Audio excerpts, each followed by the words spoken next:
Today we're having a conversation with Stephanie Kusibab and Suzanna Strangmeier, who are going to be the presenters in our Wednesday, June 16th DSM Discovery Group, leading us in an exploration of cultivating culture in the midst of disruption.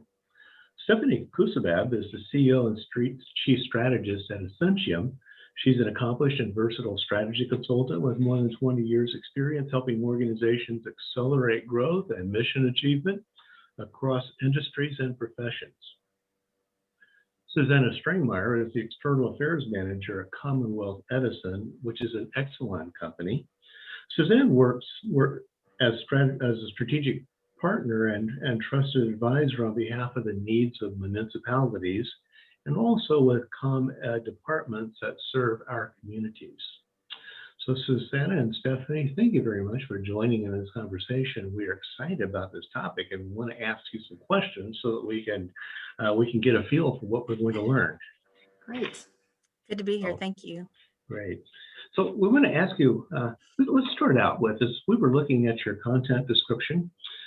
So what is unique about the challenges that distributed organizations are being confronted with? Haven't we faced disruption before? What's different now? Well, I'm working for Commonwealth Edison, and I'll start out with this. Our organization pretty much lives managing through disruption. So unlike a lot of the organizations or even consultants that work externally from a corporation, we basically plan and operate around different disruptions, and we have, drills that we do every year. That being said, we still have to deal with disruption, and the kinds of disruption we saw last year. Basically, I think one thing that was unique was the fact that instead of it filling in through a technology alone or any kind of abstract concept alone, it was the human factor. So instead of work invading home invaded work. And I think that kind of was a little bit of a reversal of perspective that people had to deal with. And I would see that being one of the unique things that all of us had to address. Okay. Yeah, agree. And this idea of distributed workforce, if you will, if we sort of dub it that for ease of conversation, larger organizations have been dealing with distributed workforces for a long time. But generally, it's been a little bit of a different perspective. First off, oftentimes there's at least a core group that's in a centralized location, all sort of physically together. And oftentimes they're driving that cultural element, they're driving the activities and things like that. And then the folks that are distributed are, if you will, previously just dialing into something that was already a core that existed. And I think what's changed now is that we now have everyone distributed. There is no sort of core group of people that are physically together. And so we have to create that connection of core in a different way. It can't be just from physical interactions and being physically present. Okay. That prompts another question. So how might the disruption that's being caused by these emerging models of work and our increasing virtualization, how can this lead to new innovation? Is this even possible in these new models of work that are emerging? Absolutely. I think it's going to take a lot of innovation really to figure this out.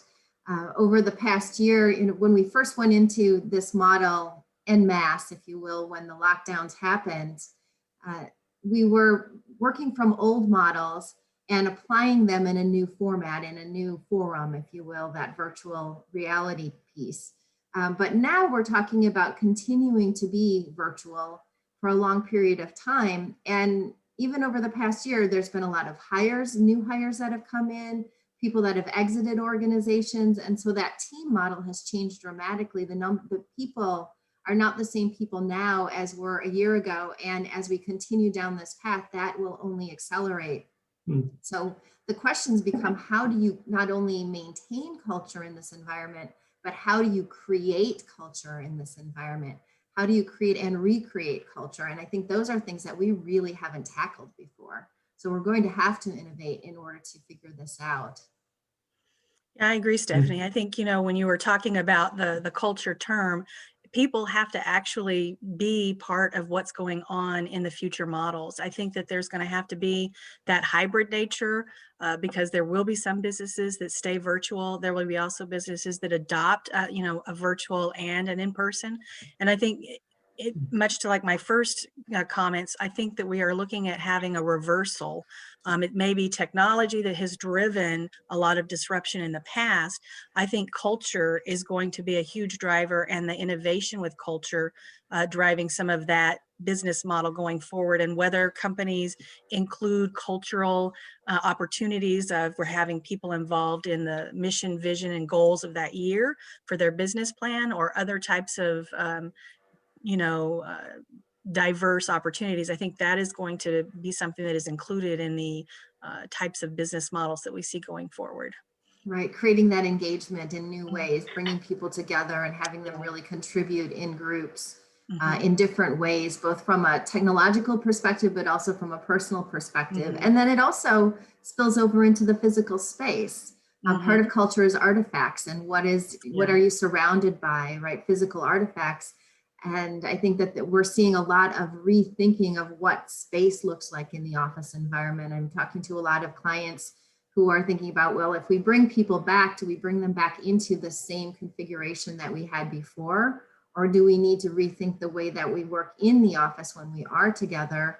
Do we need different spaces? And do we think about what we do in the office as a different type of an interaction than some of the things that we've been doing both this year virtually, but also previous to that? So there's a lot of elements of this, I think.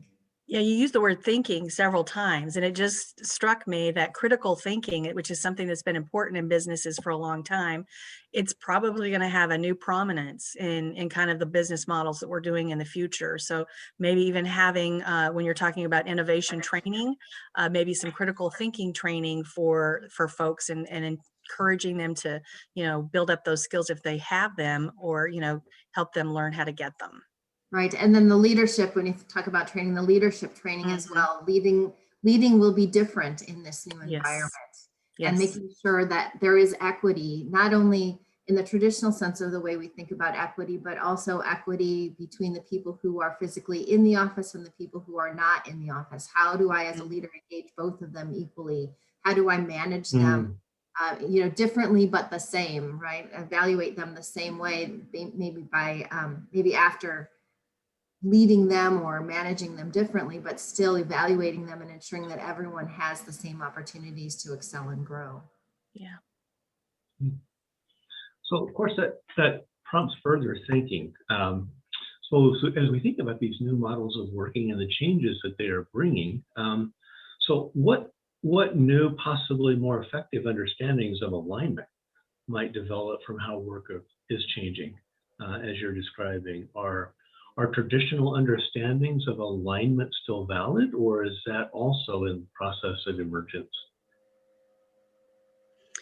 I think, from my perspective, from an internal organization, I think there's still going to need to be some of those, common boundaries that are there that we use with our tasks and our goals. But I think there's going to need to be flexibility. And so I think that centerpiece, if you use the example of a dance floor, you know where the dance floor is, and you have people that are tangoing, and you usually have somebody that leads.